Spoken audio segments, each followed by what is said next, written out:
Bonjour à tous, merci Bonjour. d'être déjà nombreux connectés. Alors, il est 11 heures pile, on va patienter quelques minutes avant que tout le monde puisse nous rejoindre. Comme ça, on laissera personne sur le côté. En tout cas, j'espère que vous allez bien. Et on sera parti après pour une petite heure de présentation pour combler justement cette période estivale où beaucoup sont absents et nous, on a décidé de prendre un peu la tendance inverse et de vous montrer comment, pour nos clients, on essaie de tirer parti de LinkedIn. Et l'idée, c'est que on vous donne des tips applicables facilement pour que vous puissiez vous aussi vous lancer et profiter du temps que vous avez sur cette période-là pour vous démarquer. Alors, bonjour Guillaume, bonjour Jérôme, bonjour François, bonjour Tony, bonjour Emilio, bonjour Fadila, pardon. Bonjour Titouan, ça défile un peu vite. Bonjour Julien. Bonjour Anna. Alors, bonjour Anne. On va patienter encore, allez, une petite minute et comme ça, on va pouvoir lancer. Ouais, peut-être même qu'en attendant, étant donné que tout le monde vient d'un secteur un petit peu différent, vous pourrez peut-être nous dire dans quel secteur vous vous trouvez actuellement. Est-ce que vous êtes dans le côté industriel, marketing, que sais-je? Ok, Julien qui nous dit web.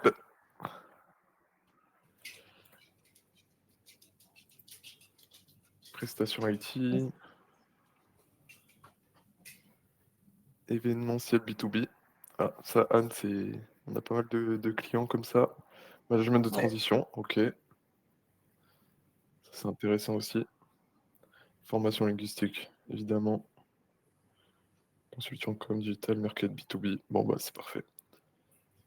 Ok, super. Ok, écoutez, pour respecter le temps de tout le monde, si vous voulez, je vous propose qu'on commence.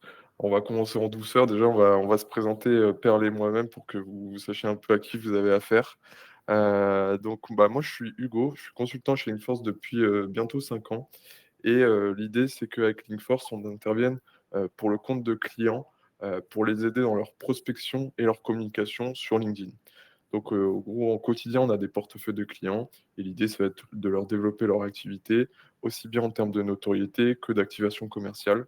Donc, on est une agence qui est basée dans le sud de la France. Donc, pour le coup, on pourrait être au bon moment et au bon endroit pour passer des bons congés. Mais pour le coup, on est en live aujourd'hui. Et voilà, on est rattaché à un grand groupe qui s'appelle Ad Premier. Et du coup, on est en tout cas une trentaine de salariés. Et donc, Linkforce opère sur cette partie-là. Donc, Perle, si tu veux, je te laisse aussi te présenter. Alors, tu as présenté déjà plus ou moins l'agence, à l'instar de Hugo, mais au demeurant très complémentaire. Moi, je m'occupe de la partie growth, qui donc se compose du fait d'aller tout simplement cibler les bonnes personnes au bon moment, avec le bon message, avec de la prospection très directe. Là où Hugo va faire beaucoup plus de communication, il va venir, Yes. où on va venir se donner de la puissance à l'un et à l'autre. Où on va essayer de venir faire de la récupération côté communication pour venir tout simplement le proposer et apporter de la valeur. Donc, c'est au maximum de cette manière-là dont on essaye de se complémenter ensemble. Yes, merci Perle. Bon, allez, je vous propose qu'on commence. Alors déjà, pour mettre un peu de contexte sur notre présentation du jour, l'idée c'est de déjà vous introduire pourquoi nous on est spécialisé sur LinkedIn et pourquoi pour vous ça peut être une des meilleures plateformes sur laquelle vous pouvez concentrer vos efforts en termes d'activation commerciale et de communication, VS d'autres plateformes qui sont aussi tendance aujourd'hui. Par exemple, je peux parler de YouTube, de Meta, des articles de blog, des relations presse que vous pouvez mettre en place. Nous, on a choisi LinkedIn et de se spécialiser dessus, pardon, pour 4 raisons. La principale, c'est le potentiel de ciblage de l'audience, c'est-à-dire que sur LinkedIn, tout le monde peut vraiment chercher la bonne personne au bon endroit. On est tous rattachés sur notre vrai nom, notre vrai prénom et notre job title. Donc, c'est forcément beaucoup plus simple de segmenter et de faire des recherches ou de créer des listes qualitatives sur ça. Donc, ça, c'est le premier point. Le deuxième point, c'est le reach qui est encore hyper élevé sur LinkedIn. Alors, pour la petite traduction, le reach, c'est le potentiel de croissance que vous pouvez avoir sur LinkedIn. C'est-à-dire qu'aujourd'hui, si vous commencez aujourd'hui sur LinkedIn, c'est beaucoup plus simple de monter, d'avoir un profil qui a de l'ampleur plutôt que si vous commencez aujourd'hui sur Instagram ou sur Facebook. Donc, LinkedIn, c'est vraiment la plateforme qui vous permet, voilà, nous, on a toujours une période un peu test, mais on veut dire qu'en 3 mois, vous pouvez déjà avoir une présence qui est conséquente sur LinkedIn et avoir des opportunités. Donc ça, c'est quelque chose sur lequel il faut profiter. En troisième point, il y a l'absence de barrières techniques et de la rapidité d'exécution, pardon. C'est-à-dire que sur un article de blog, il faut créer un template, il faut avoir un site qui est hébergé, etc. Sur LinkedIn, il vous suffit d'un compte que vous créez en 5 minutes, d'une connexion Wi-Fi ou 4G, et vous pouvez publier, vous pouvez networker. Donc ça, c'est évidemment très facile à mettre en place. Et enfin, on l'a mis en dernier, mais on pourrait le mettre en première place, c'est la plateforme B2B numéro 1 au monde. C'est-à-dire que peu importe votre métier, d'ailleurs avec tous les exemples que vous nous avez donnés dans le chat, il y aura quelqu'un de votre cible qui est présent sur qui est présent sur LinkedIn. Et d'ailleurs, on parle de B2B aujourd'hui, mais on bosse au quotidien avec de plus en plus de marques en B2C.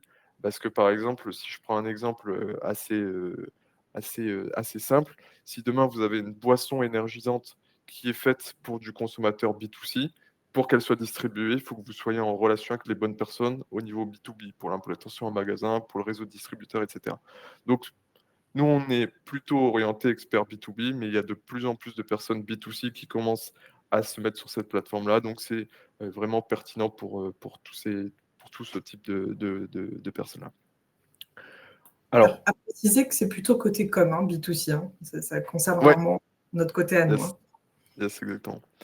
Alors, pourquoi se lancer sur LinkedIn? En soi, il y a 3 raisons.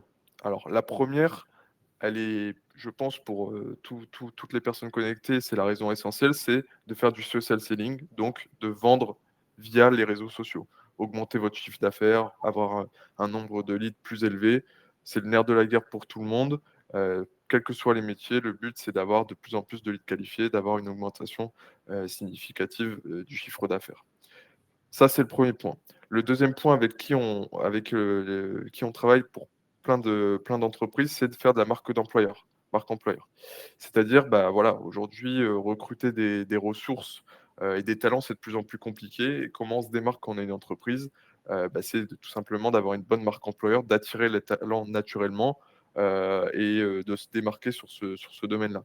Donc ça, c'est quelque chose que vous pouvez mettre en place aussi sur LinkedIn. Et enfin, le dernier point, qui est un peu plus rare, mais qui est d'autant plus important quand même, c'est la valorisation VC. C'est-à-dire qu'aujourd'hui, la valeur d'une boîte, elle se fait aussi sur l'image qu'elle reflète via son CEO et via l'image qu'elle a sur les réseaux sociaux. Et donc, forcément, en travaillant votre notoriété, vous augmentez aussi la valorisation de votre entreprise. Donc voilà, ça c'est pour la petite mise en contexte de pourquoi LinkedIn, c'est le réseau le plus pertinent pour vous. Et aujourd'hui, on se retrouve le 29 juillet. Et donc, l'idée, c'est de se dire, c'est hyper bien, mais est-ce qu'on est dans la bonne période pour se lancer sur LinkedIn? Est-ce que c'est pas, voilà, est-ce qu'il faudrait pas attendre le 1er septembre? Est-ce qu'il faudrait pas attendre le 1er janvier? Et l'idée, c'est qu'aujourd'hui, on vous donne un peu les clés, les stratégies qu'on emploie sur différents clients encore à cette période de l'année, puisqu'en fait, nous, il n'y a pas de pause dans nos stratégies. On va vous montrer que sur ces derniers jours, on a des super performances et parfois, c'est la période de l'année où on a le plus de performances. Donc, je vous propose de commencer, de voir un peu le contexte de ce jour. Alors, c'est une réalité aujourd'hui. On est entre fin juillet et début août. Il y a un grand nombre de décideurs absents. On a d'après les statistiques, 30 et 50% des cadres qui sont en congé en juillet-août. Il y a un ralentissement global de tous les budgets.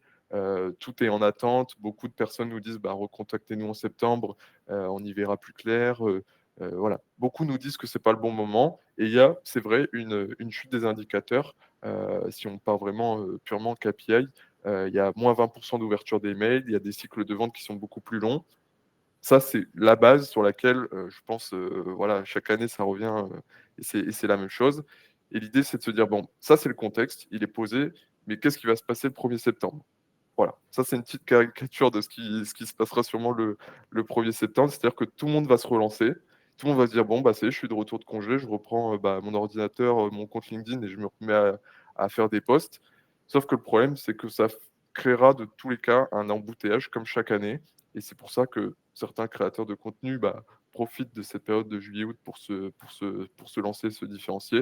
Donc voilà, l'idée, c'est que vous, à travers ce webinaire-là, vous ayez peut-être une longueur d'avance ou en tout cas, même si vous ne le déployez pas, sur cette période estivale-là, que vous l'ayez en tête pour la prochaine. Et l'idée, voilà, c'est de vous mettre vraiment un pied dans l'étrier pour pouvoir vous lancer. Donc là, je vais laisser Perle vous dire ce qu'on vous précommande pour cette période. Et c'est pour toutes les raisons que vient d'évoquer Hugo, que justement l'été, alors l'été de manière générale, mais là comme on est quand même fin juillet, on va parler plutôt du mois d'août, que c'est le moment de faire une préparation qui est plutôt intelligente.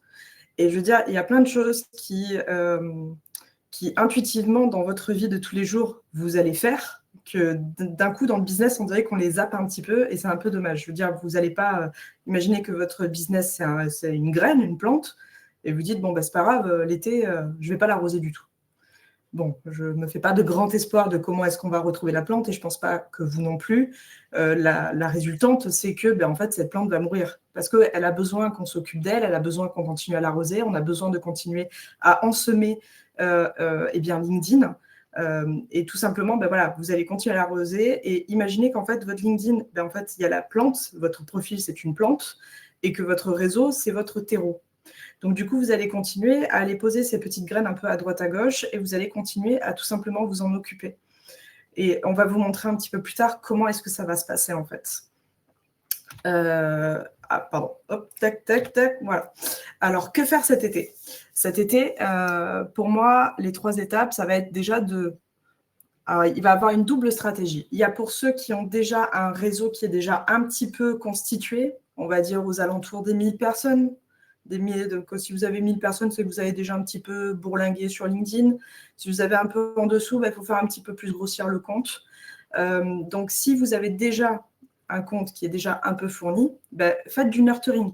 Le nurturing, c'est tout simplement d'alimenter intellectuellement les personnes avec qui vous souhaitez travailler, tous vos leads dormants, tous les gens avec qui vous avez fait un rendez-vous, tous les gens avec qui vous avez ouvert des conversations mais vous n'avez pas terminé, où elles se sont arrêtées, où les gens vous ont dit qu'ils n'étaient pas intéressés. Vous savez, ce n'est pas parce que les gens vous disent qu'ils ne sont pas intéressés que toute leur vie ne seront pas intéressés. Donc, c'est la raison pour laquelle, de temps en temps, il faut leur refaire un petit coucou.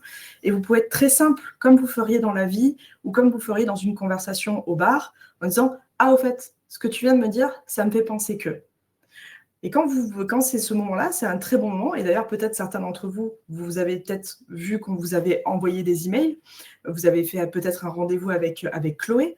Et depuis, vous ne l'avez pas revu. On vous envoie un petit email en disant, en fait, on a pensé à vous. L'été, peut-être que c'est le moment où en fait, tout le monde se dit, est-ce que j'arrête pas du coup, voilà, on fait un webinaire peut-être pour vous aider à répondre à cette question. Et vous voyez que c'est très simple. Vous voyez, vous créez du contenu, donc c'est ça. C'est vraiment le nurturing, c'est je crée du contenu pour continuer à alimenter la relation, continuer à alimenter un peu le schmilblick de mon prospect, en fait. Donc, ça reprend le point du dessous, de créer du contenu, donc des posts LinkedIn, des webinaires, des newsletters, des blogs, des vidéos, sky is the limit, et faites ce sur quoi vous êtes le plus à l'aise. Après, vous allez focuser aussi sur d'autres marchés. Par exemple, peut-être que vous avez des marchés qui ne sont pas exclusivement français. Peut-être que vous êtes dans d'autres pays européens dans lesquels les vacances font moins religion, si je puis dire. Voilà, donc franco-français, on est très attaché à nos congés. Il y a d'autres pays dans lesquels ce n'est pas exactement la même chose. Et donc, si vous êtes à l'international, profitez d'aller sur le côté international. À la mini-août, et donc là, c'est… En soi, vous pouvez aussi l'intercaler si vous avez un réseau qui n'est pas très, très gros. À ce moment-là, essayez de faire des ajouts de profil. Et essayez d'avoir des campagnes peut-être plus travaillées. Peut-être qu'aujourd'hui, vous faites déjà de la prospection, peut-être que vous faites déjà de la com, mais vous faites des choses qui ne sont pas très compliquées, qui sont faites un peu entre deux portes. Et moi, j'ai une tendance à dire que quand on a une stratégie entre deux portes, on a des résultats entre deux portes. Donc, passez un peu plus de temps à étudier vos signaux faibles. On va parler après de ce que c'est les signaux faibles. Faites un petit peu plus de setting, donc parlez un petit peu plus longtemps avec intéressez-vous un peu plus à vos prospects, prenez le temps de le faire. Si vous avez le temps de le faire, faites-le vraiment. Et utiliser des stratégies ABM, ce sont des stratégies qui sont ultra personnalisées sur des secteurs ou voire même sur du one-to-one. Voilà, on s'adresse à un compte, donc à une entreprise, et on commence à lui créer du contenu en long, en large, en travers, sur mesure sur elle. C'est très intéressant quand vous voulez décrocher des offres très high ticket, très élevées. Ça se fait beaucoup en ce sens. Si vous faites du mass, il y a d'autres stratégies, on en parlera une autre fois. Nettoyez votre CRM, préparez vos automatisations et vos séquences conditionnelles. Sécurisez votre rentrée. En fait, ce n'est pas parce que c'est l'été que vous ne devez rien faire. Quand vous faites des rendez-vous, essayez de les obtenir peut-être à un moment où les gens sont plus actifs, du style, ils vont revenir plutôt mi-août ou fin août. Eh bien, commencez à poser vos rendez-vous à ces alentours-là ou début septembre. Et enfin, pour tous ceux qui vous auront répondu entre-temps, donc sur fin août, début septembre, dites-leur, au fait, tu te rappelles, tu m'as dit de te recontacter début septembre, donc je reviens. C'est eux qui ont demandé. C'est vous qui avez le pouvoir. Donc, en fait, ayez ces étapes en tête, et du coup, vous allez voir que ça va glisser tout seul. Et donc, je ne sais pas si on le voit très bien, parce que moi, je le vois un peu en tout petit, mais les 4 captures d'écran que je vous montre là sur le côté, c'est une séquence. Donc, c'est un grossissement de compte qu'on a fait durant juillet, sur lequel on est revenu la fin juillet, juin-juillet. Et donc là, ça date tout de jeudi et vendredi dernier. Donc, effectivement, c'est une bonne chose de retrouver. Je suis dans le sud en famille. Je rentre le 4 août à Metz. Entre-temps, prenons le temps de commencer à défricher le terrain. Donc, vous voyez bien que les gens ne sont pas que en vacances. Quand même, ils travaillent. La France ne s'arrête pas en été, en fait. Le PIB continue à être là. Bonjour Christophe, oui, pourquoi pas, qu'est-ce qui vous arrangerait? Bien sûr, prenons un temps pour échanger sur nos activités. Et là, c'est la personne qui lui envoie directement son calendrier. Donc, tout date, tout est frais, tout sort du four. Donc, vous voyez que vraiment que l'été, c'est le meilleur moment pour se préparer et avancer sur vos objectifs de fin d'année parce que ça va venir très, très vite, en fait. Yes. Merci Perle. Ça, c'est des exemples hyper frais sur la partie prospection. Je peux vous partager aussi 2 captures d'écran que j'ai fait le 25 juillet, donc il y a 4 jours, sur un compte pour de la communication. Donc là, avant, on a vu des captures d'écran sur la partie un peu cachée prospection. Là, sur la partie communication, c'est vraiment ce qui a été produit par des publications. Donc sur la capture d'écran de gauche, on a une capture d'écran sur les 28 derniers jours. Donc ça comprenait évidemment le mois de juin, mais là où ça a déjà un petit peu ralenti. Et pour que ça soit encore plus pertinent sur le thème de notre webinaire, à droite, vous avez une capture d'écran sur les 7 derniers jours. Donc en gros, la semaine du 15 juillet à aujourd'hui, grosso modo, et on a quand même touché 20 000 personnes. Et ça, pour la petite histoire, ceux qui sont intéressés, je pourrais vous envoyer le profil, évidemment. Vous pourrez nous envoyer un petit message dans le chat. C'est un profil qui peinait un petit peu à décoller. On avait des statistiques qui étaient plutôt bonnes. Mais là, c'est vraiment, on a un pic d'audience qu'on n'a jamais eu en 1 an et demi de travail. Donc c'est pour ça que dans notre cas, on pourrait se dire, bon, en août ou en juillet, on met tout en pause ou alors on ralentit un peu le rythme. Et finalement, c'est là où ça a décollé. Et maintenant, le plus dur, c'est maintenant, c'est de capitaliser sur cette visibilité-là et d'en faire une norme. Et évidemment, les gens qui vont découvrir le profil d'Antoine, je peux le citer, vont se dire, voilà, je l'ai découvert cet été-là, et puis en septembre, et puis jusqu'à la fin de l'année, et puis jusqu'à ce qu'il continue de publier, il sera dans la mémoire des gens. Et en tout cas, voilà, son profil là a décollé. Quand par exemple on a 312 000 impressions en un mois, c'est des chiffres pour un profil lambda entre guillemets, qui n'est pas une personnalité publique, c'est des chiffres qui sont énormes et qu'on n'aurait jamais eu ailleurs. Donc j'en profite qu'on ait parlé de la partie communication pour enchaîner et de voir ce que vous pouvez mettre en place pour essayer de calquer ces stratégies-là. Hugo, est-ce que je peux Ouais. juste demander à notre audience, qu'est-ce qu'ils ont fait cet été? Est-ce qu'ils ont prospecté? Est-ce qu'ils ont publié du contenu? Qu'est-ce qu'ils ont fait de leur côté pour voir un petit peu quelles étaient leurs actions? Yes. Je vous laisse nous dire tout ça et après, comme ça, on commence sur la partie communication. Et ce qui est super avec ce que tu viens de nous montrer, ça veut dire que même si vous n'êtes pas une personnalité publique, ça veut dire que vous pouvez devenir un leader d'opinion, même dans des secteurs dans lesquels vous dites Bah Yes. non, c'est pas intéressant ou je ne suis pas telle personne. En fait, ça veut rien dire. En fait, ça veut dire que s'il y a pas de place, si vous prenez la Ouais. parole, il y aura pas de place pour vous, en fait. Ouais, carrément. Bah, pour vous donner l'exemple d'Antoine que j'ai mis sur les captures d'écran, il est réalisateur de vidéos d'entreprise pour un gros groupe, et donc sa cible, c'est purement du B2B et purement, les chefs de projet marketing, chefs événementiels et cetera, et donc en soi, on pourrait se dire c'est, la pire période. On voit que sur la visibilité, non. Je vous laisse continuer d'écrire dans le chat et en attendant, on prendra le temps de regarder tout ça juste après et en attendant, on va commencer sur la première partie, la partie kick-off qui est, un peu la base que vous devez poser. D'ailleurs, on l'a pas dit en introduction, mais je vous ai mis 5-6 vignettes en haut de profils que moi j'accompagne avec Linkforce. Donc on a Jean-Pierre Nadir, qui est un des jurys de Qui veut être mon associé. On a la marque Michelin. On a Alexandre Erling, qui est consultant BFM TV. On a Julien Janet, candidat qui veut être mon associé.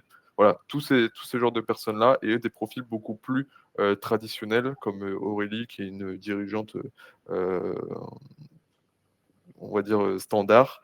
On a Karim qui est chef d'entreprise, voilà. C'est un peu un petit florilège de personnes qu'on accompagne.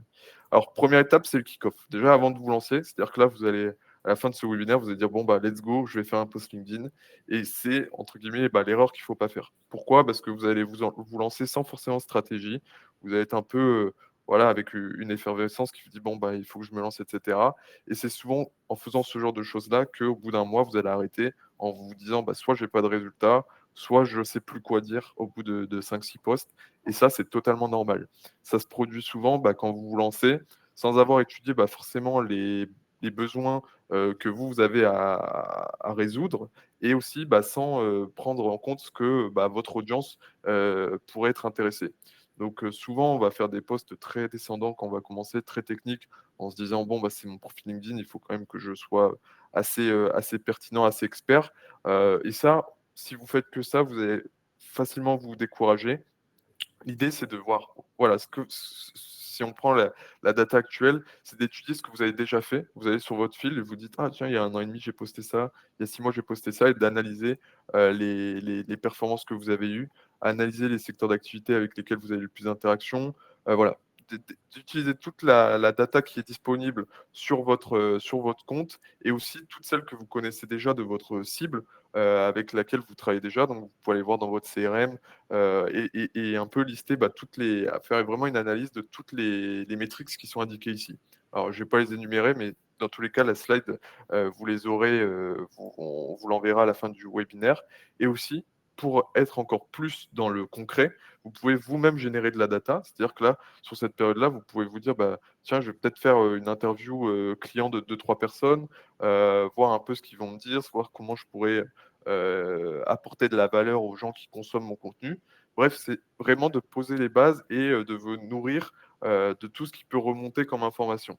Et ça, je sais que c'est un peu le dada de Perle. Elle adore tout ce qui est data. Donc, je ne sais pas si tu veux compléter cette partie-là. C'est vrai que sur cette partie-là, en fait, si vous voulez, c'est vraiment un arbre décisionnel. Quand vous voulez attaquer de la prospection, vous devez vraiment savoir à quel type de structure vous allez vous attaquer et à quel type de personnes vous allez vous attaquer. Parce que dans une structure, il peut y avoir différentes personnes à qui vous allez vous adresser. Et donc, le but, c'est que là, par exemple, dans le chat, je vois qu'il y a des gens qui prospectent. Donc, si vous êtes des personnes qui prospectez, ça veut dire que vous avez déjà cumulé de la data. Et la question que vous devriez vous poser à ce moment-là, c'est de vous dire, est-ce que je connais les métiers des gens à qui je m'adresse? Est-ce que je connais leur niveau, leur pouvoir de décision? Est-ce que ce sont des opérationnels ou des managers? Quel secteur d'activité je cible? Est-ce que ce sont des startups? Est-ce que ce sont des agences, des PME? Quels sont les features ou les services que les gens préfèrent acheter chez moi? Ils le font pourquoi? C'est quoi mon panier moyen? C'est quoi mon canal d'acquisition de prédilection? Est-ce que c'est LinkedIn? Est-ce que c'est le SEO? Est-ce que c'est le SIA? Est-ce que c'est le cold emailing? Combien de temps je mets à signer un deal? Et ça, je peux vous assurer que ce n'est pas si souvent que lorsque les gens viennent nous voir, sont capables de nous le dire. Et on est même étonné quand on coche tout. Déjà, quand on a une partie, on est content. Quand on a tout, on tombe un peu des nues. On se dit, ah oui, ça a bien bossé de son côté. Mais en fait, c'est pas pour dire que c'est pas bien. C'est juste pour... Ça s'appelle de la discipline et de la rigueur business. Il faut être capable de le faire parce que si vous ne connaissez pas le score, comment voulez-vous savoir où est-ce que vous en êtes et quels objectifs vous allez atteindre? Sinon, vous avancez avec une bougie dans le noir. Il n'y a pas de mal à ça. Hein. Vous pouvez traverser toute l'Amérique avec des phares qui allument à 60 mètres devant vous. Mais c'est quand même plus sympa quand c'est en plein jour et que vous savez déjà toute la route d'avance. Donc, bon, sachant que vous ne connaîtrez pas tous les détails absolument. Et si vous n'en disposez pas, profitez de l'été pour aller générer de la data. Je sais que c'est pénible, je sais qu'on n'aime pas faire ça. Enfin, je veux dire, c'est pas le truc le plus intuitif de la planète. Pourtant, le fait de connaître avec qui vous allez jouer, enfin, je sais pas, imaginez-vous comme un boxeur, un tennisman. Si vous connaissez quelque part, alors je vais pas dire adversaire, mais l'autre partie, eh bien, vous savez où attaquer, en fait. Vous connaissez les points faibles, vous savez les problématiques, et donc vous savez que vous allez taper directement dans les problématiques. Et c'est tellement logique, par exemple, pour le sport, que pour le business, encore une fois, il y a des choses qu'on oublie. Parce que on a un petit peu peur d'aller poser des questions, d'aller se confronter. Et il ne faudrait pas. Il ne faudrait clairement pas. Donc, n'hésitez pas à aller interviewer votre propre base client si c'est déjà vous avez déjà un petit panel de personnes. Sinon, allez mouiller le maillot et allez interroger des gens. Il y a des gens qui sont OK. En plus, c'est les vacances. Quelque part, je ne vais pas dire qu'ils n'ont pas que ça à faire, mais ils sont plus OK pour le faire. Donc, posez-leur des questions. Qui ils sont? Qu'est-ce qu'ils font? Quand ils le font? Pourquoi ils le font? Demandez-leur leurs besoins, leurs objectifs. On vous pose des questions dans le chat parce qu'on a besoin d'alimenter aussi, de s'alimenter nous. Quand vous nous dites que vous faites du SEO et du backlink, on se dit « Ah, ça veut dire que ce sont aussi des personnes qui écrivent. Est-ce que nous, on peut proposer une offre? Est-ce que nous, on peut s'appuyer peut-être sur leur contenu quand ils viennent travailler avec nous? En disant en fait, qu'est-ce que vous avez mis en place? Et donc, nous, on peut faire des séquences de prospection. » Vous voyez, c'est tous ces éléments-là qu'il faut remonter. Parce que, en fait, on va essayer de passer par la porte, la fenêtre, la bouche d'égout, on va essayer de passer partout. C'est le rôle du marketing. Voilà. Parfait. En gros, ça, c'est vraiment la première étape qui, pour nous, apporte voilà, le plus. C'est pas forcément du concret, du tangible. Vous n'allez pas avoir des campagnes de prospection ou de communication derrière, mais c'est vraiment la base d'un bon travail. Et une fois que vous avez fait ça, d'ailleurs, vous pouvez aussi le faire en étant accompagné. Il n'y a pas de souci pour avoir les bons process. Une fois que vous avez ça, vous pouvez dire, OK, maintenant, je travaille sur mon profil. Et la petite précision qu'on fait pas toujours, c'est sur quel profil je dois travailler. Parce qu'en fait, souvent, quand on commence à collaborer avec des entreprises, elles font un peu voilà, il y a un quiproquo entre mon profil personnel et la page entreprise de mon entreprise. Et l'idée, c'est que nous, tout ce qu'on vous dit aujourd'hui, ça s'adresse à votre profil personnel. Tout simplement parce que c'est comme ça que vous allez pouvoir avoir le plus de visibilité. Sur une page entreprise, c'est bridé et pour être visible, il faut, faire du ads, donc c'est-à-dire utiliser, la régie publicitaire et donc dépenser des sommes, qui sont, astronomiques versus le ROI que vous allez avoir. Et aussi sur une page entreprise, la partie messagerie est très, archaïque et d'ailleurs elle n'existait pas il y a encore 3 mois de ça. Donc c'est vraiment tout ce qu'on dit là, ça se concentre sur votre profil personnel et l'idée c'est de l'optimiser et c'est d'ailleurs ce qu'on va voir après, pas comme un CV, c'est vraiment de l'optimiser comme une vitrine de votre, comme si c'était un site, un prolongement, de votre site internet. C'est-à-dire que vous devez le rendre attrayant, bien écrit, bien référencé. D'ailleurs, Jérôme nous dit qu'il a fait un petit peu de SEO. Il faut savoir que, sur, votre profil LinkedIn, il y a un référencement naturel qui se fait. C'est-à-dire que si vous avez un titre, qui inclut certains mots-clés de votre, spécialisation d'entreprise, vous allez forcément mieux remonter dans les résultats de recherche et l'idée, voilà, c'est de l'optimiser aussi bien graphiquement parlant, que, avec, les mots qui sont inscrits dedans, pour vraiment remplir toutes les catégories.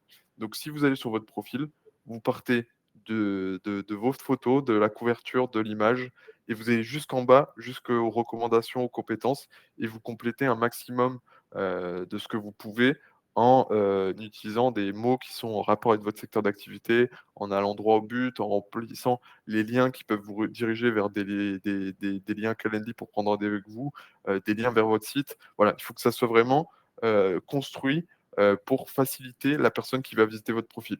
Alors dans 100 des cas avec des personnes avec qui on va travailler, on va nous dire: «Oui, mais qui dit ça? Oui, mais qui va regarder mon profil?» Vous allez simplement là, vous pouvez même le faire en même temps que je parle, vous allez sur votre profil et vous regardez le nombre de visites que vous avez eues sous les 90 jours. Alors, peut-être que vous allez me dire: «J'en ai eu 50, 150». Nous, les clients avec qui on travaille, il y en a à peu près entre 700 et 1000 sur des profils, on va dire standards. Donc ça, c'est 700 ou 1000 personnes qui peuvent voilà, s'il y en a même 10 qui cliquent sur un lien pour prendre un rendez-vous avec vous, ça fait déjà des chiffres qui sont énormes. Donc ne pensez pas avec votre propre avis, pensez, vraiment à ce que, les statistiques qui existent et bah, les retours d'expérience qu'on peut vous communiquer. Et d'ailleurs là, on a regroupé pareil, si vous voulez prendre en photo, vous pouvez, mais on vous l'enverra à la suite de notre présentation, les 6 étapes essentielles pour transformer votre profil LinkedIn. Alors il y a rien de nouveau, c'est vraiment la base, vous l'avez peut-être déjà vu 100 fois, mais là, on vous la remontre, une fois de plus, tout simplement parce que c'est vraiment la base. Ça, si vous faites pas ça, vous perdez déjà des opportunités. Une mauvaise photo de profil, ça diminue le taux d'acceptation des campagnes que Pearl fera. Un mauvais titre, ça va baisser le référencement des personnes qui vont chercher, un expert sur la barre de recherche. S'il n'y a pas les liens, et vos coordonnées, bah, on aura vu votre profil, mais si la personne n'a pas envie de vous envoyer un message, elle n'ira pas sur votre site web. Voilà, bref, toutes ces choses-là sont logiques et la partie bannière photo de profil, on va dire que ça relève plus du graphisme et de l'esthétisme, mais ça, malheureusement ou heureusement, je ne sais pas, dans quel camp on se positionne, ça fait partie, bah, des essentiels de 2025. Il faut que ça soit beau, et bon, on va dire, donc bon dans le contenu et beau, on va dire, sur l'esthétisme et d'avoir quelque chose d'assez clean. Donc voilà, ça c'est les 6 étapes vraiment pour que vous puissiez, vous lancer et en tout cas ne pas faire les choses dans le mauvais ordre. Une fois que vous avez ça, vous dites: «J'ai, la data nécessaire pour commencer à créer du contenu, j'ai optimisé mon compte avec les retours que j'ai pu, éventuellement récolter». Je vais passer vraiment à la partie rédactionnelle qui va être plus journalière, de se dire, bah, là, je vais, commencer à publier du contenu. Et là, on va dire que c'est, la période qui est un peu plus soit compliquée ou facile, ça dépend de comment vous vous positionnez. Et l'idée, c'est de savoir, bah, pourquoi vous allez le faire.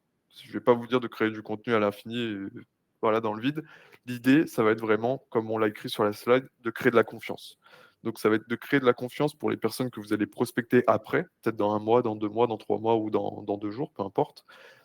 C'est évidemment de se rendre visible auprès de notre cible, puisque si vous faites que de la communication, vous existez quand même. Il y a plein de clients que nous, on accompagne qui font soit que de la communication, soit que de la prospection ou les 2.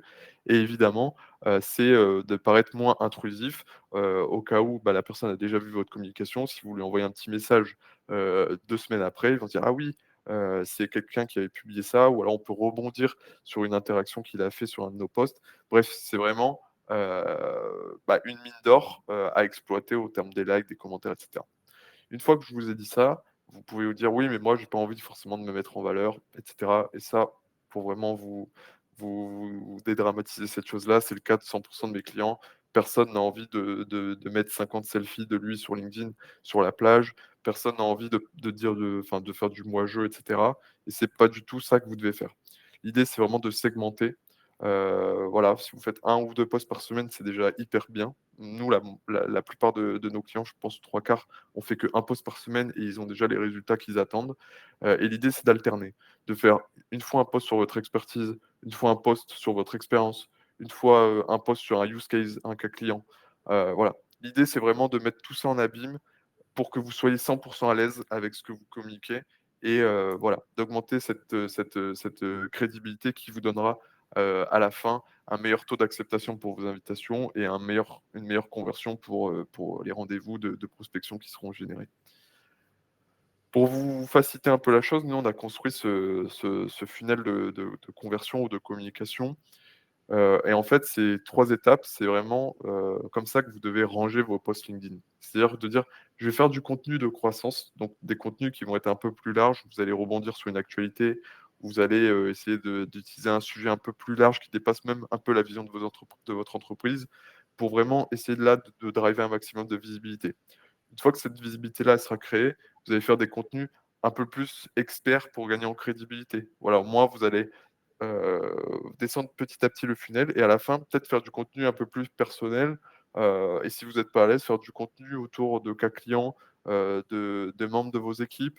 Ça peut être, voilà, vous faites un post sur un afterwork que vous avez fait, avec votre team et c'est comme ça que vous devez construire. Si vous commencez directement par le personnel, bah, les gens vont pas savoir vraiment comment, ils sont atterris sur votre profil et surtout la quantité va être beaucoup, moindre par rapport au fait que si vous commencez directement par un contenu de croissance. Pour ch Vraiment, simplifier la chose, vous pouvez le diviser sinon en 2 parties, vous dire: «Je fais du contenu chaud et du contenu froid». Le contenu chaud, c'est tout ce qui va être lié à l'humain et le contenu froid, c'est tout ce qui va être lié à l'expertise. Je vous ai donné 2 exemples, 2 captures d'écran avec mon client donc Jean-Pierre Nadir, donc qui est, le jury de qui veut être mon associé et un entrepreneur, qui a fait plusieurs entreprises. À gauche, vous avez une capture d'écran de son profil sur un contenu chaud, qui est là pour générer énormément de visibilité. Et à droite, un contenu froid qui est là pour partager son expertise sur le tourisme responsable. Vous avez les nombres d'impressions, à gauche, un peu moins de 270 000, à droite, un peu moins de 50 000. Si on l'analyse là rapidement, vous pouvez vous dire, bah, à gauche, c'est un poste qui a bien marché, à droite, c'est un poste qui a, pas marché ou qui a floppé par rapport au celui de gauche et en fait, c'est justement ces 2 catégories-là que vous retrouvez de manière significative. À gauche, un poste qui est là pour faire une audience, une visibilité et à droite, qui est un poste qui est là pour renforcer l'expertise, du client. C'est comme ça que vous devez, segmenter et avec ça, je pense que ça vous donne des idées beaucoup plus, concrètes et beaucoup plus, voilà, vous serez beaucoup plus à l'aise dans votre création de contenu si vous segmentez ces 2 types de création-là. Et juste avant qu'on repasse sur, pardon, je reviens juste sur la slide d'avant. En fait, on aurait tendance à penser qu'un post a floppé et pas l'autre, alors qu'en vrai, enfin, comment tu analyses ça, toi, de ton côté? Bah, en soi, ça se voit directement par rapport déjà aux thématiques qu'on va aborder et aussi souvent au visuel qu'on va apporter au post. Il faut savoir, bah, qu'un visuel, ça fait, les 3/4, de la portée d'un post, et donc forcément quand pour faire un post chaud, si on va utiliser une petite vidéo, si on va utiliser une photo, voilà, d'un fait d'actualité, par exemple, le post sur lequel on avait partagé, c'était, voilà, sur, la riposte alimentaire, donc une action qui a été, menée dans un musée. C'était une image qui tournait, on savait que ça allait être viral. Alors qu'à droite, c'est quelque chose, voilà, de beaucoup plus personnel. Donc, en fonction des thématiques qu'on va aborder, ça se sent directement au niveau de l'expertise, même de la rédaction. On va être beaucoup moins, voilà, à gauche, on va aller chercher l'accroche qui va nous faire lire le post en entier. À droite, on est beaucoup plus dans la partie, technique. Et pour répondre à Du Yves, c'est vrai coup, que ça sur la ouais. pardon, vas-y. Ouais, je disais pour répondre à Yves, donc dans le chat qui nous a demandé si LinkedIn n'utilisait plus, enfin, utilisait toujours ou pas les hashtags. C'est vrai que la portée, elle a énormément diminué, et nous, dans la mesure de posts parfois en collaboration avec, des entreprises, on est obligé de les utiliser. Mais c'est vrai qu'au niveau de la portée pure, ça a pas d'intérêt. En tout cas, moi, si je devais, vous le dire vraiment sans avoir un brief initial, ça serait de pas utiliser de hashtag, hormis si vous êtes un grand groupe et vous souhaitez positionner une opération de communication sur un hashtag.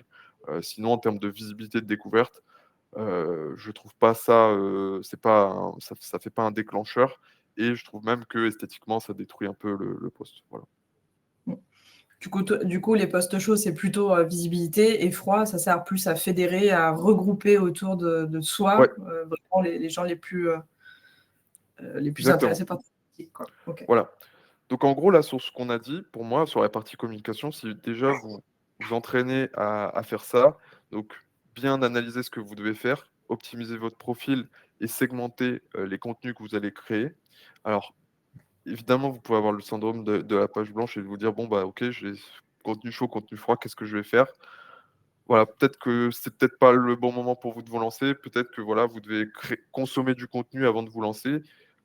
Faire, une liste de brouillon avec, voilà 10 idées, post chauds, 10 idées post froid et petit à petit vous lancer. L'idée c'est de brusquer personne et que vous soyez 100 à l'aise avec ce que vous faites. Donc voilà, une fois que vous avez ça, pour moi, il faut rester positif.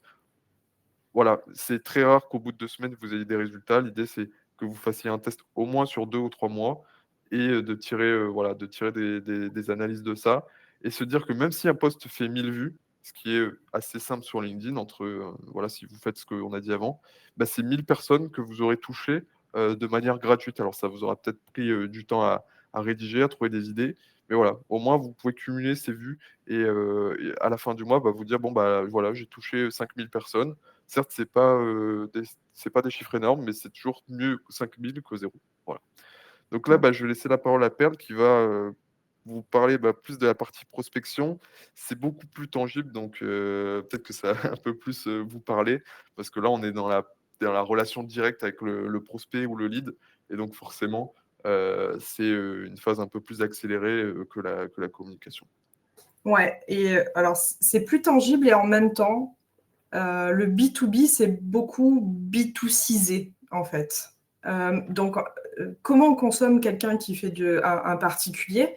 Un particulier, avant de acheter quoi que ce soit, il va venir, il va regarder les commentaires, il va regarder les avis, il va regarder la fiabilité du produit, il va regarder tout un ensemble de choses, consciemment ou inconsciemment. Mais il veut être sûr de faire le bon choix. Il ne veut pas balancer l'argent qu'il a si durement accumulé en allant travailler. Et de plus en plus, les boîtes font ça, surtout les petites structures et même les PME. Et même les plus grandes boîtes font beaucoup plus attention. On est quand même dans une macroéconomie qui est un peu perturbée. Donc du coup, voilà, les gens font plus attention, ils sont plus sur leur garde. D'où le fait que tout ce que peut proposer Hugo est crucial pour nous, parce qu'en fait, on va devoir alimenter, on va devoir rassurer. Et il y a 2 raisons pour lesquelles les gens n'achètent pas. Ce n'est soit pas le bon timing pour eux, soit ils n'ont pas confiance en vous. Et la confiance, elle ne vient pas simplement que d'un message de prospection. Elle vient parce qu'on est capable de montrer du contenu. On est capable de montrer notre cohérence sur le long terme, en fait. Donc, c'est très important, la partie de Hugo, en fait. Et nous, on la réutilise vraiment au max, toute cette partie com, parce que c'est sur ça qu'on va s'appuyer. Donc, du coup, si vous avez bien suivi le plan jusqu'à maintenant, vous avez vu qu'on a créé donc, un profil qui était optimisé. On a vu qu'on a créé donc, un début de stratégie de contenu. Et donc, maintenant, on peut passer dans une 3e partie. Et il y a une véritable logique et chronologie là-dedans. Parce que ça va nous aider à faire grossir le compte, en tout cas à avoir de meilleures performances. Parce qu'un profil qui est optimisé et un compte qui est actif et qui parle, qui partage, ça permet d'avoir de meilleurs taux d'acceptation ou un meilleur taux de réponse. Parce que si on est un compte un peu zombie, ça fait un peu peur. Rappelez-vous, on est sur Internet. Aujourd'hui, il n'a jamais été aussi facile de faire du hacking, surtout avec de l'IA. Je ne veux pas faire peur, mais je veux dire, le taux de méfiance est monté très largement. Donc, vous devez vous placer dans l'esprit de comment est-ce que je fais pour me présenter comme un ami dans la tête de la personne qui ne me connaît ni d'Adam ni d'Ève.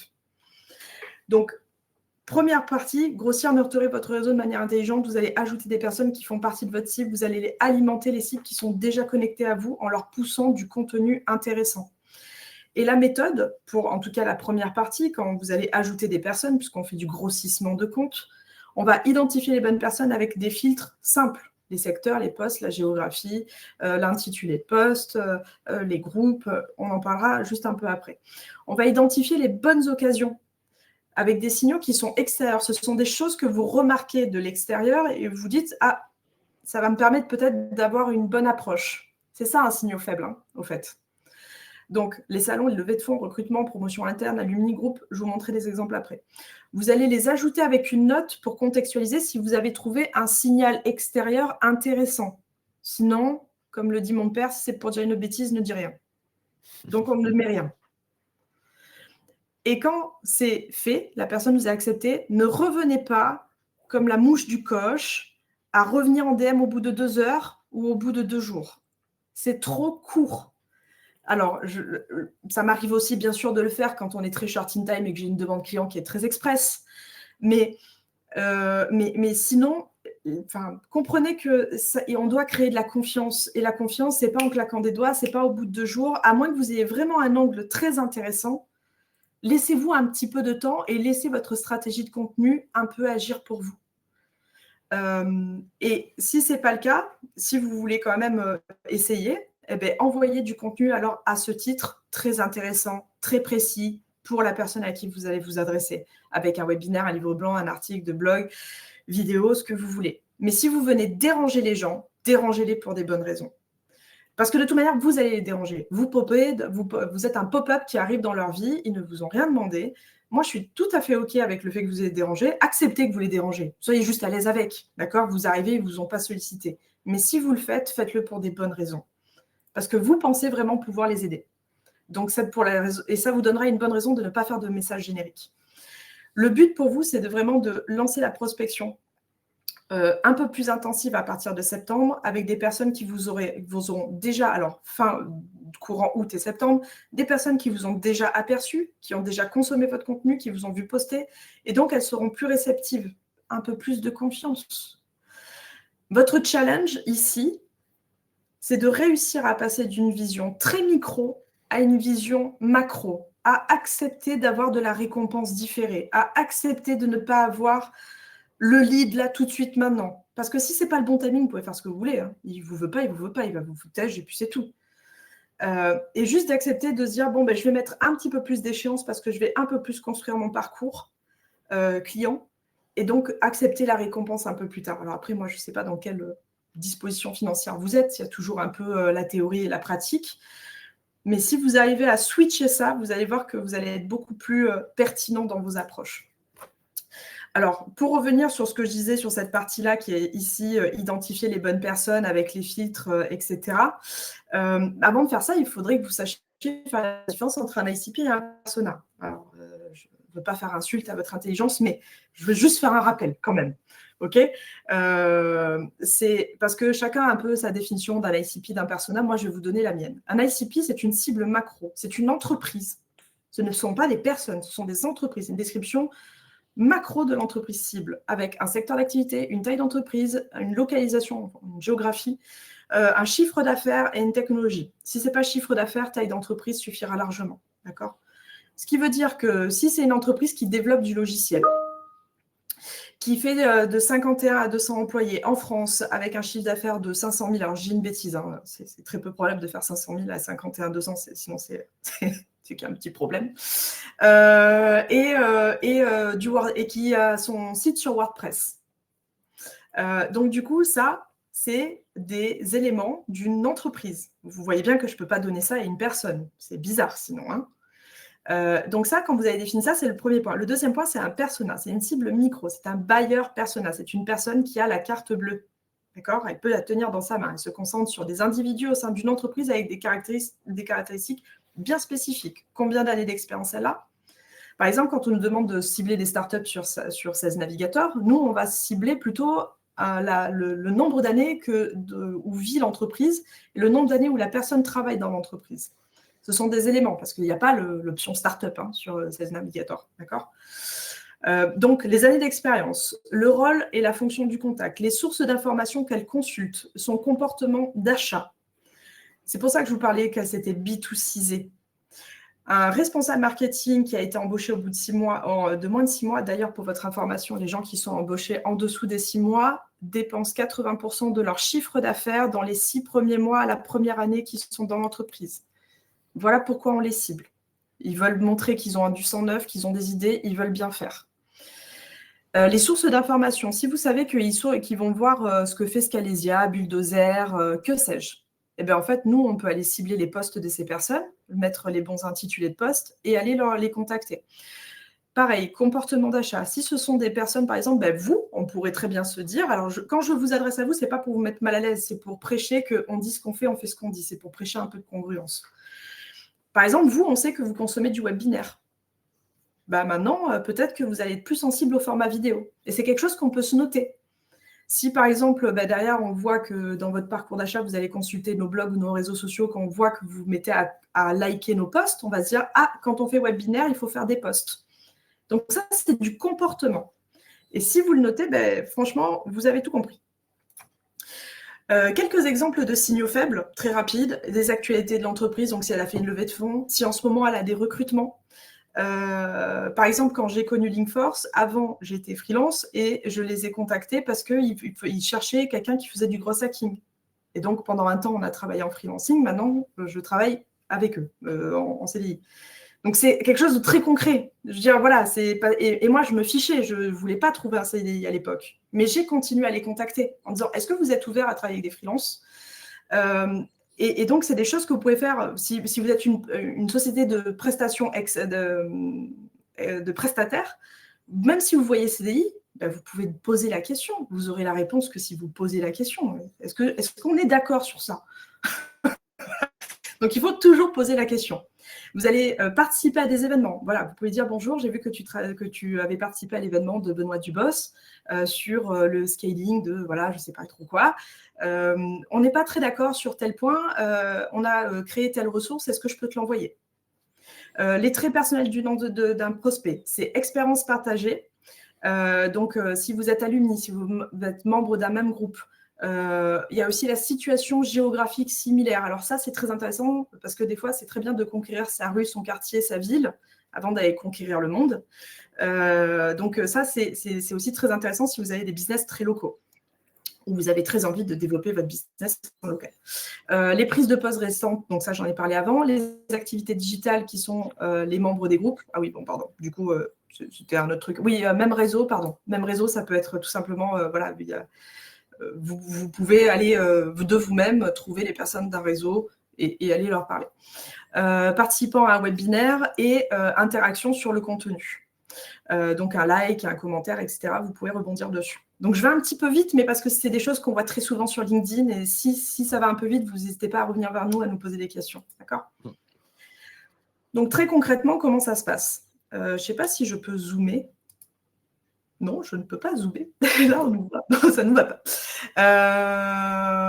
Du coup, en fait, bon, là, vous ne voyez pas exceptionnellement bien. Mais c'est une recherche 16 navigateurs dans laquelle j'ai mis des directeurs de communication qui sont en France, à Monaco et en Suisse et en Belgique, donc dans la francophonie, et qui viennent d'un même groupe. Là, c'est une version sur LinkedIn normale.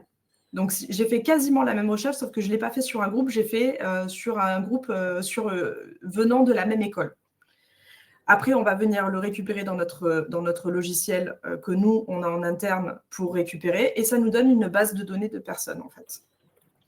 Donc ça, c'est la manière très concrète de récupérer en sachant que, en fait, vous allez toujours un petit peu guingasser les meilleurs filtres. Parce que parfois, on a beau les connaître, d'un coup, on se dit « Ah, je n'avais pas vu ça comme ça, c'est une bonne idée, je vais faire tel angle, etc. » Et vous allez super sous-segmenter pour faire des approches que vous allez pouvoir...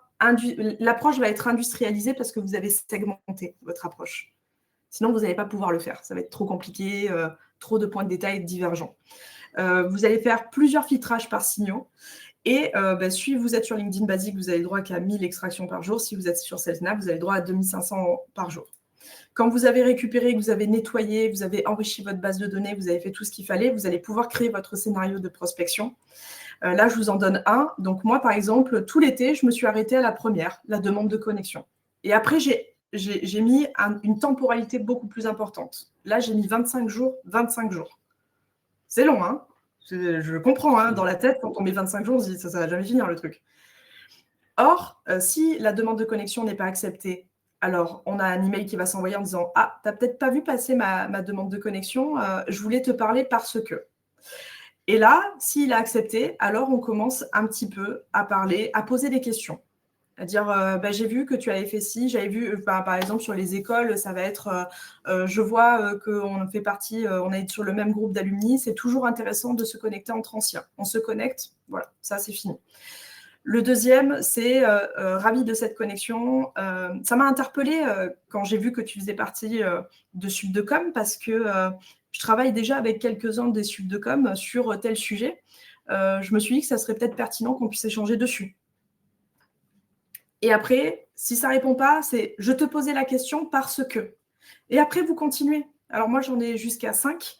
Je fais des relances LinkedIn et la dernière se fait par emailing en disant voilà, peut-être que tu n'as pas vu passer mon message, mes messages sur LinkedIn, parce que ça arrive que les gens ne soient pas actifs pendant une période. Et donc, je retente.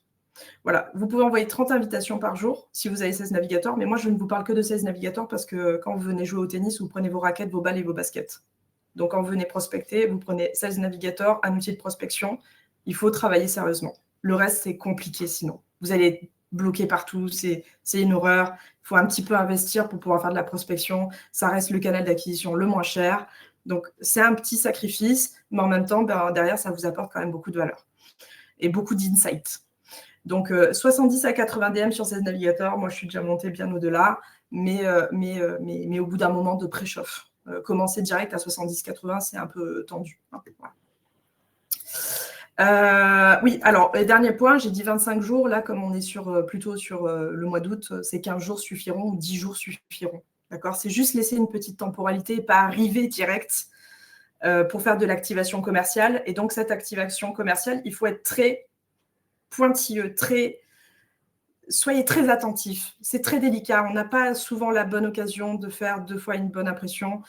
Comme le disait notre cher Coco Chanel, il y a de plus en plus de réticence. Le défi actuel que vous avez, c'est que les dirigeants reçoivent, et peut-être vous-même d'ailleurs, des dizaines de sollicitations par semaine. Des emails, des LinkedIn, du téléphone, ça va dans tous les sens, ça pop-up dans tous les sens. Donc, il y a de plus en plus de filtres mentaux qui se sont posés. Il y a des mécanismes de défense conscients ou inconscients. Hein.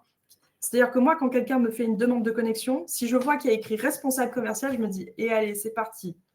Voilà, c'est ça, un filtre mental. Et peut-être que vous le dites aussi, peut-être qu'il y a même des invitations que vous refusez maintenant, parce que vous dites « bon, dans 2 heures ou dans 2 jours, je vais recevoir un message de prospection tout pété ». Parce que vous avez vu le profil de la personne, vous avez dit « bon, c'est pas du tout mon sujet, ça ne m'intéresse pas du tout ». Donc, c'est ça les filtres mentaux.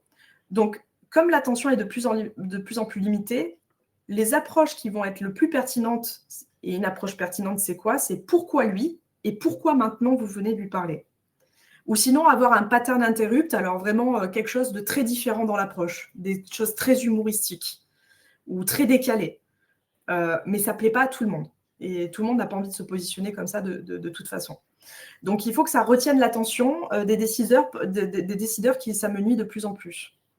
Et d'ailleurs, moi, je pense que la majorité du temps, les gens se pensent comme ça. Ils pensent être un cheval de Troie avec leur demande de connexion, avec leur petit sales speech, en disant « oh, c'est bon, il va accepter ma connexion, pop it up ». Et en fait, ça, c'est ce qui se passe dans la tête de votre cible. C'est-à-dire qu'ils se disent « oh là là, ça y est, c'est parti, nouvelle connexion, hop, il se met à côté de moi. Au fait, je fais un service de génération de lead. » Voilà. Et là, on sent que là, ça commence à être relou. Ça, c'est merci de ta connexion avec moi. Et dans 5 minutes, hop, le sales speech. Et enfin, la tête du bébé qui, voilà, j'accepte ta demande de connexion. Et après, immédiatement, le sales speech. C'est ça, en fait. C'est cette sensation qu'en fait, alors que je dis vous, c'est pas vous, mais c'est cette sensation-là qui ressort. Et alors que vous voyez le décalage, en fait, qu'il y a absolu. Donc, c'est pour ça qu'il faut être beaucoup plus sharp, beaucoup plus attentif à l'approche qu'on va faire. Et donc, il faut que vous utilisiez les leviers de la proximité parce que vous allez vouloir établir de la crédibilité en connaissant vraiment votre prospect. Vous ne pourrez pas faire ce genre de choses. Vous allez faire des choses qui sont beaucoup plus spécifiques. Vous allez parler leur langage. Vous allez montrer des insights sur leur industrie. Peut-être qu'ils vont apprendre des choses avec vous et vous allez vraiment créer du lien. C'est comme ça, en fait. C'est cet esprit-là que vous devez défendre. Et je ne voulais pas vous laisser... c'est vraiment dommage parce que c'est vraiment tout petit, c'est nul. Donc, du coup, ça, c'était vraiment des choses à ne pas faire. Ça, c'est une approche que j'ai reçue. Les messages que je reçois moi, d'accord ? Donc, je voulais vous les partager parce que pour vous dire à quel point c'est une horreur. J'ai reçu « Hello Perle, merci d'avoir accepté ma demande de connexion. J'aime bien échanger brièvement quand j'ai une nouvelle connexion qui ne... Ah mince, connexion. Donc, si tu peux me faire un brief sur toi. Je me suis dit, mais qu'est-ce qu'il veut, lui ? Il me doit une connexion et c'est moi qui dois me pitcher. Il est fou. Donc, ça m'aiderait à mieux te connaître. Enfin, je vais vous passer le reste parce que les tout derniers, c'était, à part ça, moi, j'adore méditer, faire du repassage, ça me détend. Alors, moi, s'il veut, j'ai encore une pile à lui filer, il n'y a pas de problème si ça le détend. Et petite info utile, voici mes 3 emojis préférés. C'est un florilège de tout ce qu'il ne faut pas faire. C'est-à-dire que j'ai eu une ode à... C'est-à-dire, de toute manière, on vous enverra ces exemples-là dans le support pour les regarder. Voilà. Donc après, je vous écris parce que le 7 juillet, on organise un grand événement. Bon, c'est pas mal, mais elle m'a écrit le 14. Elle a oublié d'arrêter sa séquence. Bon, c'est bien d'être cohérent, quoi. Bonjour Perle, je viens de consulter votre profil. Ça, c'est un truc de plus en plus à bannir, en fait. Vous verrez à la fin, quand vous avez des bons trucs, vous ne pouvez plus approcher les gens en disant « j'ai vu votre profil » parce que c'est tellement utilisé. Encore une fois, on tombe dans le terme du filtre mental. Dire « j'ai vu ton profil, ouais, c'est bon, ça, c'est un message de prospection ». Ceux que j'adore, ce sont ceux de Faro, de nos amis de Faro, qui sont des providers de bases de données qui sont excellents. C'est HelloPerl, il me semble que vous utilisez 16 Navigator. Vous trouvez facilement vos prospects où les recherches booléennes sont un peu pénibles. Donc ça, c'est pour essayer de me dire que 16 Navigator, c'est une galère et que je dois passer chez eux. Et en fait, il va revenir, donc le 19, il revient 6 jours plus tard en me disant merci, Reperl, beaucoup de boîtes avec qui j'échange passent trop de temps à affiner leur liste sur SalesNav. Est-ce que c'est votre cas? Et vous voyez, c'est des messages qui sont extrêmement courts et qui sont juste, je ne lui ai pas répondu parce que je veux voir la séquence en entier. D'accord? Juste pour précision. D'accord? Il m'en a envoyé une au mois de mars, une au mois de mai, et je trouvais ça super. Il y a une autre personne qui nous a contacté, donc c'est parce que j'ai un poste de growth. Donc du coup, on nous pose des questions. C'est là, je suis free depuis 2 ans sur la création de listes de prospection. On est une petite équipe, on vous aide à faire des listes de prospection. Pour information, c'est la partie qui nous prend le plus de temps. Avec bien sûr le fait de passer du temps en clientèle et de faire des reportings. Mais ça nous prend énormément de temps. Donc du coup, le fait qu'ils viennent nous voir en disant moi, je peux vous faire vos listes, c'est très pertinent. Je ne lui ai pas répondu parce que nous, on a d'autres solutions, mais c'est très pertinent. Et après, c'est je viens de voir ton invitation à l'événement de là tout de suite maintenant. Voilà, c'est très intéressant. Moi, je fais un événement sur le marketing. Voilà, donc c'est très intéressant parce qu'elle a rebondi sur ce que j'ai fait pour venir sur autre chose, en fait. Donc ça, c'est des bonnes pratiques. C'est pas parfait, mais c'est des bonnes pratiques. Je voulais juste vous. Alors, je ne vais pas vous les citer parce qu'on est en train d'exploser le temps, mais Ouais. ça, c'est l'idée d'approche que vous pouvez utiliser. Je vous laisserai les lire. Ce sont des petites approches que vous pouvez utiliser. Vous allez voir que j'utilise pour le même truc. C'est juste des angles différents. Donc, ça, vous le regarderez de votre côté. C'est juste pour que vous ne partiez pas sans rien et sans idée d'approche. Yes. Et enfin, la conclusion sur la roadmap. Je ne sais pas, Hugo, tu avais un truc à dire. J'ai entendu ton micro. Non, c'est good, ouais, à la fin, juste d'ici 2-3 minutes, on vous mettra le QR code pour télécharger la présentation et vous pourrez utiliser tous les exemples que Perl vous a montré précédemment, quoi. Bon, cool. Dernier point, la roadmap, voilà à quoi ça ressemble en fait. Tout ce qu'on vient de vous décrire en termes de parcours, c'est au départ, vous faites la compréhension de votre business, la compréhension de votre marché. Après, vous allez refondre votre profil fort de cette compréhension. Fort de cette compréhension, encore une fois, vous allez créer votre ligne éditoriale et vous allez commencer à poster. Et ensuite, en même temps, vous allez faire grossir votre compte. Ce qui fait que quand on arrive en septembre et en octobre, vous avez vos messages qui vont être lancés, vous allez ajuster vos campagnes, vous allez relancer et suivre vos prospects durant le mois d'octobre. En fait, vous allez vraiment huiler votre machine. Et c'est parce que vous avez fait les choses dans le bon ordre, avec une logique, une chronologie et une stratégie. Et c'est ça dont vous avez besoin. Et un peu de patience aussi. Yes. Du coup, merci Perle. Je pense que c'était bien clair pour respecter le temps de tout le monde. Du coup, on a un peu squeezé 1 ou 2 slides, mais vous, pas de souci, vous la retrouverez directement là en scannant le QR code. Alors, spécialement pour le webinaire, en fait, si vous scannez ce QR code, vous avez accès au téléchargement de la présentation, donc pour pouvoir retrouver tout ce qu'on s'est dit aujourd'hui. Et vous allez aussi pouvoir bénéficier d'un audit LinkedIn offert. Donc ça, c'est bien si voilà, vous pensez avoir déjà, par exemple, rempli toutes les étapes d'une optimisation de profil, et que vous voulez avoir l'avis de nos équipes expertes. Vous pouvez voilà, réclamer votre petite audit en scannant ce QR code-là. Il y a 2-3 autres alternatives aussi sur le QR code pour visiter notre site internet, visiter notre chaîne YouTube, etc. Donc on vous laisse faire ça en parallèle si vous en avez besoin, et aussi, on peut prendre aussi 5 minutes jusqu'à 12h10 sans aucun souci, pour ceux qui sont encore là et qui ont des questions. On peut répondre en live aussi. Voilà, s'il y a des questions, c'est votre temps. Alors Laurent, merci pour cette présentation. Filtre mental, je retiens. Ouais, l'idée c'est de vraiment en trouver des différents, qui changent un petit peu la donne. Sinon, tout simplement, vous allez tomber vraiment dans des filtres bateaux du type: «J'ai vu votre profil, j'ai vu qu'on a le même centre d'intérêt». C'est pas personnalisé forcément, on a moins de réponses tout simplement.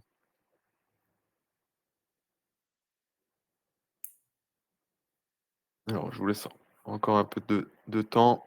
Alors, merci Flora d'avoir participé. À très vite.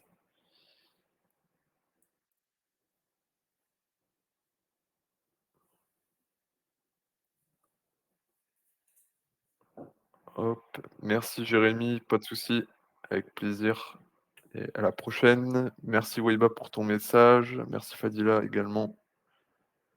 N'hésitez pas, hein, à scanner le QR code si on peut vous aider. Et puis s'il y a des thématiques particulières sur lesquelles, vous voulez être aidé, on peut aussi, être, rapidement disponible. Merci Titouan, bon mardi, à vous également, au plaisir.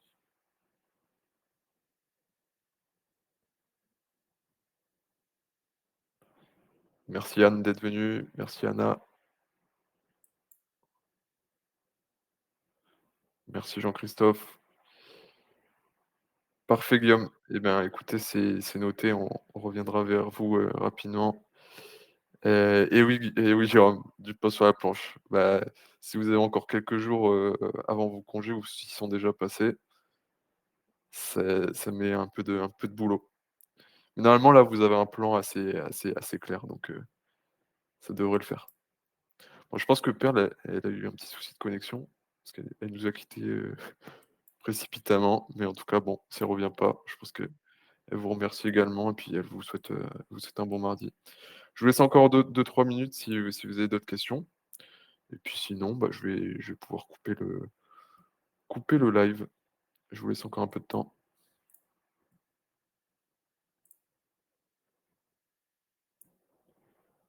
Je vois qu'il y en a encore quelques-uns en train d'écrire.